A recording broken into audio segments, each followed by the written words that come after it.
BNP জাতীয় নির্বাহী কমিটির সম্মানিত সদস্য সাবেক সহ কৃষি বিষয়ক সম্পাদক জনাব চৌধুরী আব্দুল্লাহ আল ফারুক সাহেবকে বক্তব্য রাখার জন্য অনুরোধ করছি।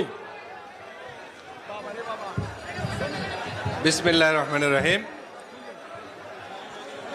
নেত্রকোনা জেলার ত্রিবার্ষিক সম্মেলনের সম্মানিত সভাপতি, উপস্থিত প্রধান অতিথি, বিশেষ অতিথিবৃন্দ, সুধীমণ্ডলী, কাউন্সিলর বৃন্দ, বক্তব্য রাখার সময় মোটেও না। এটা কাউন্সিলররা অধীর আগ্রহে অপেক্ষা করছেন আগামী নেতৃত্ব ঠিক করার জন্য এবং তাদের নির্বাচনের মধ্য দিয়ে।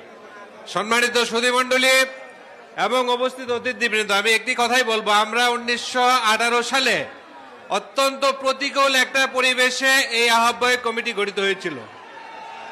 সম্মানিত অতিথিবৃন্দ, অবগতির জন্য জানাতে চাই, আমাদের এই জেলায় বিএনপির রাজনৈতিক গ্রুপিং এর মাত্রা একেবারেই নিম্ন পর্যায়ে। কোনো গ্রুপিং বা কোনো বিশৃঙ্খলা আমাদের এই নেত্রকোনায় নাই বললেই চলে। এবং আমি মনে করি যে এই বর্তমান যে আহ্বায়ক কমিটি মোটামুটি সফলতার মাধ্যমে আজকের এই সম্মেলন উপহার দিতে যাচ্ছেন। অনেক ত্রুটি বিচ্যুতি বা ভুল ত্রুটি থাকতেই পারে, তারপরে আমি মনে করি মোটামুটি সফল। এবং আপনারা কাউন্সিলররা আগামীতে যে নেতৃত্ব ঠিক করবেন সেই নেতৃত্ব দায়িত্ব অনেক বেশি। আমাদের প্রধান অতিথি বলেছেন, এই আজকে যে আমাদের 1500+ কাউন্সিলর, তাদেরকে আগামী দিনে আমাদের এই জেলার আইন শৃঙ্খলা সহ সামাজিক এবং জেলার সমস্ত রেসপন্সিবিলিটিস নিতে হবে।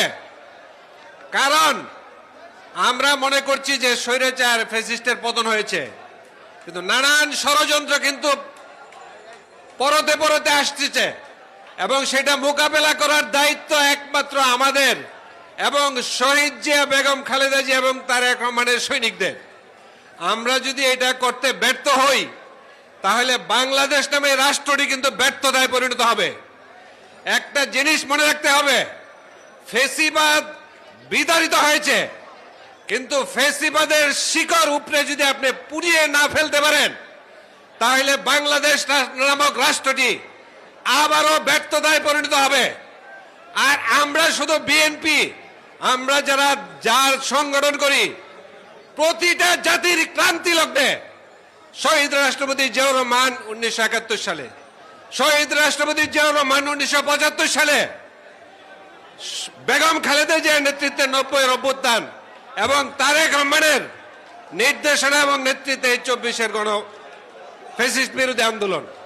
অতএব যেহেতু সমস্ত দুর্যোগ মুহূর্তে এই বিএনপিকে দায়িত্ব নিতে হয়, আজকে আমরা মনে করি একটি সুষ্ঠু, নিরপেক্ষ এবং গ্রহণযোগ্য নির্বাচন না হওয়া পর্যন্ত আমাদের সেই দায়িত্বটুকু পালন করতে হবে, যাতে করে আমরা জনাব তারেক রহমানের নেতৃত্বে আগামীতে একটি সুন্দর রাষ্ট্র উপহার দিতে পারি।